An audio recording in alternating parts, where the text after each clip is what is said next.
안녕하세요. 제엔테크 리뷰의 개사장입니다. 오늘 제가 기대하던 제품이 도착해 있네요. 레노버의 요가 슬림 7 프로 모델 MX450에 인텔 i7 타이거 레이크 CPU가 들어가 있는 모델인데요. 제가 요즘 기존에 사용하고 있던 노트북을 좀 바꿀까 생각 중이거든요.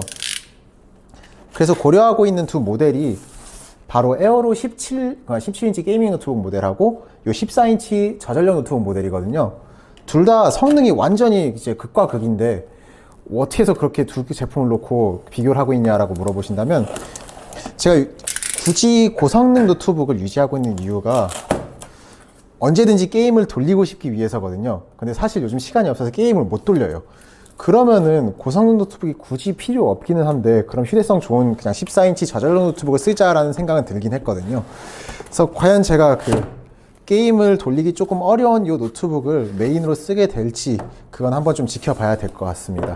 어쨌건 잡설이 길었는데, 이제 2021년에는 노트북 트렌드가 조금 변할 것 같아요. 그래서 가장 큰 변화라고 한다면 아마도 이제 디스플레이 쪽이지 않을까 싶거든요. 저는 이제 대부분 고급형 노트북들에는 QHD 디스플레이가 들어가게 될 거라는 거하고, 조금 더 높은 해상도, 그러니까 이런 저전력 노트북도 90Hz 주사율이 들어가는 경우도 좀 제법 있기도 하고, 그리고 색상 재현력 같은 경우도 기본적으로 좀 괜찮은 패널을 넣어주는 게 트렌드가 되기 시작할 것 같아요. 이 요가 슬림 7 프로도 그게 적용된 모델이거든요. 이거 편집 안 할 거예요. 네, 어찌됐건 그래서 요게 다른 거는 뭐 그냥 일반적인 그 전에 있었던 2020년형 요가 슬림 7하고 비슷하긴 한데, 화면 비율이 16대 10으로 바뀌었고, 그러니까 문서 작업하기 좀 더 편하죠. LG 그램 신형처럼. 그리고 화면이 QHD예요. 그러니까 텍스트 선명도가 높아져서 일반적인 뭐 블로그 작업할 때 좀 더 편안하지 않을까 하는 좀 기대감을 가지고 있고요. 90Hz 주사율이 지원되기 때문에, 제가 요즘 하는 게임이 DJ Max거든요. 그거는 사실 뭐 사양이 그렇게 많이 요구되는 게 아니라 MX450으로 90Hz 주사율까지 뽑아낼 수 있지 않을까 하는 이런 좀 기대감을 가지고 있습니다. 만약 그런 것들이 충족이 된다면 전 이제 게이밍 노트북을 버리고 다시 휴대성 좋은 저전력 노트북을 쓰게 되지 않을까 생각은 하고 있습니다. 근데 만약 제가 방금 말씀드렸던 요소들 중에서 뭔가 한두 가지라도 좀 마음에 안 드는 게 있으면 그냥 다시 무거운 노트북을 쓰긴 할 거예요. 게임을 안 돌려도 게임이 돌아갈 수 없는 노트북을 쓰고 있다는 거는 좀 심리적으로 불안해요, 그냥. 네, 그래서 뭐 외형은 잠깐 보여드리자면, 요가 7 시리즈 뭐 그냥 전형적인 요가 7 시리즈 그대로입니다. 요게 작년에도 평이 되게 좋았거든요. 루누아르 4500U하고 4700U가 들어갔던 모델이. 유일한 단점이라고 한다면 액정 반사가 조금 있었다는 게 조금 뭐 싫어하는 분들이 계시겠는데, 뭐 저는 크게 신경 쓰이진 않을 것 같아요. 그래서 요가 슬림 7은 이렇게 밑에 통풍구도 되게 넓게 뚫어져 있고 쿨링 구조도 좋은 편이어가지고 타이거 레이크 CPU의 성능을 잘 뽑아낼 수 있지 않을까 싶습니다.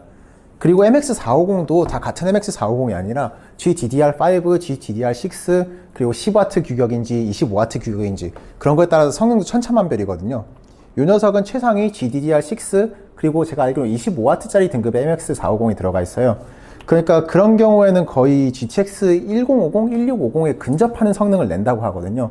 그러면 이 정도 폼팩터의 휴대성도 좋고, 뭐 성능도 엄청 고성능은 아니지만 뭐 가벼운 동영상 편집이라든지 뭐 가벼운 게임도 할 수 있는 그 정도 이제 휴대성하고 성능을 챙길 수 있지 않을까 기대하고 있습니다. 뭐 이거는 뭐 신경 안 쓰고 있었는데 180도 열리네요. 그리고 단자가 USB-A 포트는 하나 있고 HDMI가 없는 대신에 썬더볼트 포트가 2개 있으니까 뭐 이걸 통해서 디스플레이 확장을 하면 될 것 같습니다. 뭐가 이렇게 짤깍거리냐 근데? 빌드가 삐걱거리는 소리가 방금 났는데, 그냥 하판이 좀 완전히 안 닫혀 있었나? 그런 것 같긴 하네요. 그런 거에 크게 신경 쓰는 편은 아니라 이제 더 이상 안 나기만 하면 됩니다. 그리고 이건 나중에 분해를 해볼 건데, 지금 카메라에 안 잡힐 건데 아마 듀얼 쿨링 팬의 듀얼 히트 파이프인 것 같아요. 양쪽으로 이렇게 퍼져나가는 종류의 히트 파이프인 것 같거든요. 그런 계열은 대부분 쿨링이 좋은 편이니까 크게 걱정 안 하셔도 될 것 같아요. 방 또 났다. 다시.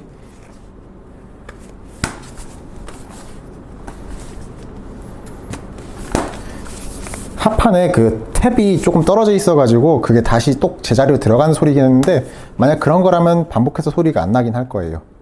네, 지금 안 나는 것 같아요. 뭐 조금 신경 쓰이긴 하지만 뭐 문제는 안 될 것 같습니다. 뭐 추가로 조금 더 보고 넘어가자면 마감이 되게 좋은 편이기는 해요. 이렇게 단차도 없이 뭐 깔끔하게 마무리가 잘 된 모습이고, 파워 버튼이 측면에 있어가지고 요거를 이제 USB-C로 해가지고 동글 연결해서 이제 데스크탑 PC처럼 쓸 때 이 전원 버튼만 눌러도 켜지는지 그것도 한번 좀 두고 보고 싶네요. 설정으로 변경 가능할 것 같기는 해요. 그리고 디자인을 보자면 이 요가 로고는 이쁘긴 한데 솔직히 레노버 로고는 조금 없앴으면 더 이쁘지 않았을까 하는 아쉬움은 있습니다. 그래서 요것도 리뷰하려면 시간이 좀 걸릴 거예요. 제가 지금 워낙 리뷰가 많이 밀려 있어서 뭐 에어로 리뷰도 아직 시작도 안 했으니까 이제 그것부터 올리고 요 녀석 리뷰를 올리도록 하겠습니다. 궁금하신 점 있으면 댓글로 달아주시면 제가 본 채널에 리뷰 올릴 때 그거 반영해서 제작할 테니까요. 뭐 댓글 많이 남겨주세요. 감사합니다.